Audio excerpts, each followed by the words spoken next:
আমি মাওলানা পাশ করে আসার পরে, মাওলানা ক্লিয়ার করে আসার পরে আমি যখন 4 মাসের জন্য গিয়েছিলাম, 4 মাসের জন্য আমি গিয়েছিলাম ড্যামডেমা হালকা, চিনেন ড্যামডেমা হালকা, নয়ার হাটের ওই দিকে।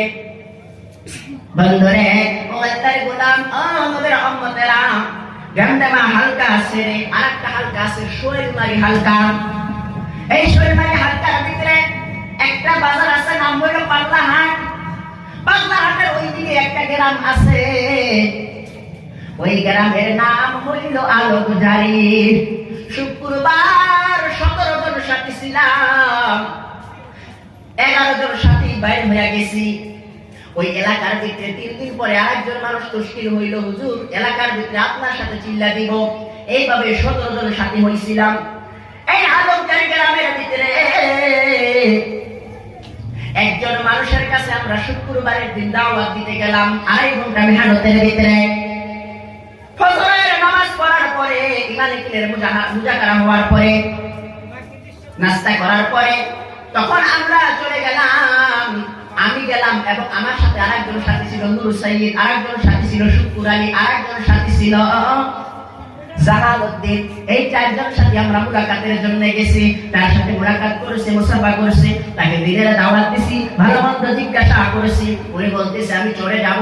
আমি তখন জিজ্ঞাসা করেছি আপনার কি বেটা বেটি আছে? বলে আমার বেটা আছে 2টা। আমি বলছি চাচা আপনি তো চলে যাবেন, আজকে 3 দিন হয়ে গেল আপনাদের মসজিদে আসছি, বাড়ির বগলে মসজিদ, আপনাকে মসজিদে দেখলাম না, আপনার কাছে আসি আপনাকে বাড়িতে পাই না, আপনার ছেলে 2 জনকে মসজিদে যাইতে কইেন। এই কথাটা বলার সাথে সাথে এত রাগ হয়ে গেল, এত রাগ হয়ে গেল, হাত এইভাবে নিয়ে আসে আমাকে মারার জন্য।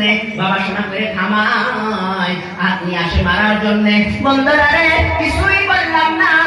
মসজিদের পাশে ছিল, মসজিদের সবাই বাইর হইছে, একজন দাউরিয়া বাইর হইছে, আরেকজন খুরিয়া বাইর হইছে। ওই যে বাইকটা বলতেন তো, মানে ব্যাগটা ঘাড়ে করে নিয়ে জামাতে গেছি তো, মানে 1 মাসে কি আর মসজিদে গেছে বাইকটা দিয়ে ব্যাগটা ঘাড়ে করে নিয়ে যাওয়া হয়। তো বাইকটা নিয়ে সাথীগুলো বাইর হইছে। আমি সবাইকে ইশারা করছি, না সবাইকে ইশারা করছি। তো সবাই মসজিদের ভিতরে আছে। আমরা 4 জন সাথী ওই জায়গা, নূর সৈয়দ, জাহালউদ্দিন, আমরা আর শুকুর আলী, আমরা আর আমি 4 জন সাথী ওই জায়গার ভিতরে। যাই হোক, বাবা শোনা করে থামায় তুমি আমরা আসলাম। আসার পরে এখন সাথীগুলো হুজুর ঠেকাইলেন কেন?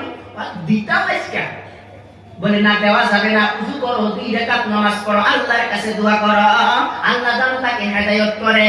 ও আল্লাহর গোলাম, নবীর উম্মতেরা 2 রাকাত করে নামাজ পড়লাম, পড়ার পরে দোয়া করলাম এবং কিছু সদকার জন্য কিছু টাকা তুললাম।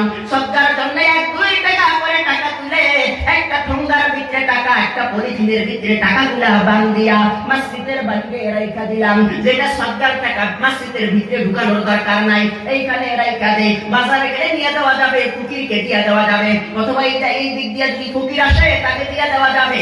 টাকাটা ওই জায়গার ভিতরে রেখে দিছি। ওই বেসরা চোরের ভিতরে